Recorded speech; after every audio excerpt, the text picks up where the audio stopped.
स्वागत है आपका आपके अपने पसंदीदा YouTube चैनल विष्णु हिंदी साहित्य लाइव में। यदि अभी तक आपने हमारे इस चैनल को सब्सक्राइब नहीं किया है तो आप सभी लोगों से विनम्र निवेदन है कि कृपया चैनल को सब्सक्राइब करें और वीडियो को लाइक करें। तो आज के इस वीडियो में महादेवी वर्मा का कक्षा 10 में संकलित संक्षिप्त जीवन परिचय और उनका जो एक रचना है हिमालय से, उसका व्याख्या करेंगे। तो let's start this video now. तो सबसे पहले हम उनका जीवन परिचय देखते हैं। तो उनका जन्म 16 मार्च सन 1907 ईस्वी को फर्रुखाबाद में हुआ था। इनके पिता का नाम गोविंद प्रसाद वर्मा तथा माता का नाम हिमरानी था। इनकी मृत्यु 11 सितंबर सन 1987 में हुई। निहार, रश्मि, निर्जा, सप्तपर्णा, अग्रिरेखा, सांध्य गीत, अतीत के चलचित्र, मेरा परिवार, पथ के साथी, स्मृति की रेखाएं, हिमालय इनकी प्रमुख रचनाएं हैं। कविता संग्रह और गद्य साहित्य इनका विषय रहा है।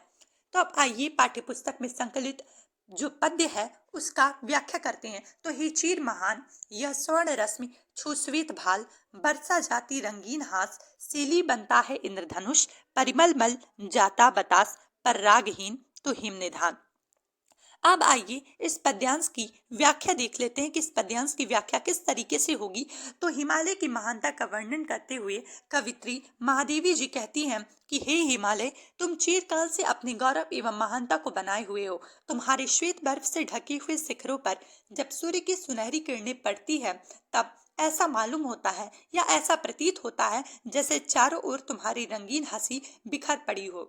बर्फ की सुनहरी किरणों के पड़ने से ऐसा भी मालूम होता है जैसे हिमालय ने अपने सिर पर इंद्रधनुष के रंगों की पगड़ी को धारण कर रखी हो। फूलों के संपर्क से सुगंधित वायु उसके शरीर पर मानो चंदन का लेपन कर जाती हो, परंतु हिमालय इन सभी चीजों से निर्लिप्त है, अर्थात इन सभी वस्तुओं में उसका किसी भी प्रकार का अनुराग या रुचि नहीं है, इसलिए वह महान है। अब आइए दूसरे पद्यांश को देखें। तो दूसरा है, नभ में गर्वित झुकता न शीस, पर अंक लिए है दीन छार, मंगल जाता नत विश्व देख, तन सह लेता है कुलिस भार, कितने मृदु कितने कठिन प्राण। अब आइए इसकी व्याख्या करते हैं। तो कवित्री महादेवी वर्मा जी का यह कथन है कि हे हिमालय, स्वाभिमान से आकाश को छू लेने वाला तुम्हारा मस्तक किसी भी शक्ति से, किसी भी बल से सम्मुख कभी भी नहीं झुकता है। फिर भी तुम्हारा हृदय बहुत उदार है, बहुत विनम्र है कि तुम अपने गोद में तुच्छ धूलों को भी धारण किए रहते हो। संसार को अपने चरणों में झुका कर देख करके भी तुम्हारा कोमल हृदय पिघल करके सरिताओं के रूप में प्रवाहित होने लगता है, और यही तुम्हारी महानता है। हे हिमालय, तुम अपने शरीर पर ब्रज के आघात को भी सह करके भी तनिक भी विचलित नहीं होते हो। इस प्रकार तुम्हारा हृदय कोमल है और शरीर कठोर है। अब आइए अगले पद्यांश को देखें। तो अगला है, टूटी है तेरी कब समारी, झंझा लौटे सतहार हार, बह चला दृगों से किंतु नीर, सुनकर जलते कण की पुकार, सुख से विरक्त दुख में समान। अब आइए इसकी व्याख्या करते हैं।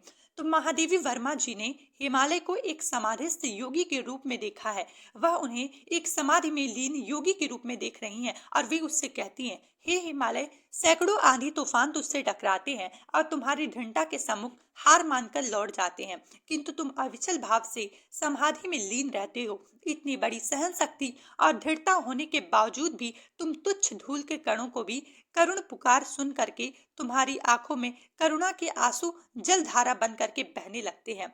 तुम में दृढ़ता है, तुम में कठोरता है, पर हृदय की कोमलता भी है।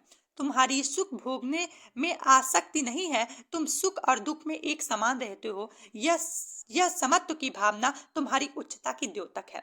अब आइए अगले पद्य को देखें। तो मेरे जीवन का आज मुख तेरी छाया से हो मिलाप, तन तेरी साधकता छूले, मन ले करना की थाह नाप, उर्मे पावस दृग में विहान। अब आइए इस अवतरण की भी व्याख्या करते हैं। तो महादेवी जी अपने जीवन को हिमालय की छाया में मिला देना चाहती हैं, विलुप्त कर देना चाह रही हैं।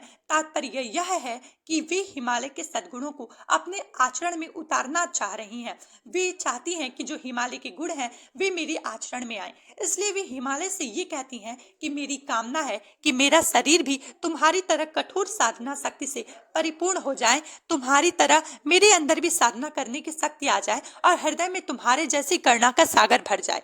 मेरे हृदय में तुम्हारी जैसी करुणा की बरसात के कारण सरलता बनी रहे, परंतु आंखों में ज्ञान की ज्योति जगमगाती रहे। आज की वीडियो में बस इतना ही। मिलेंगे अगली वीडियो में एक नए टॉपिक के साथ। जी धन्यवाद।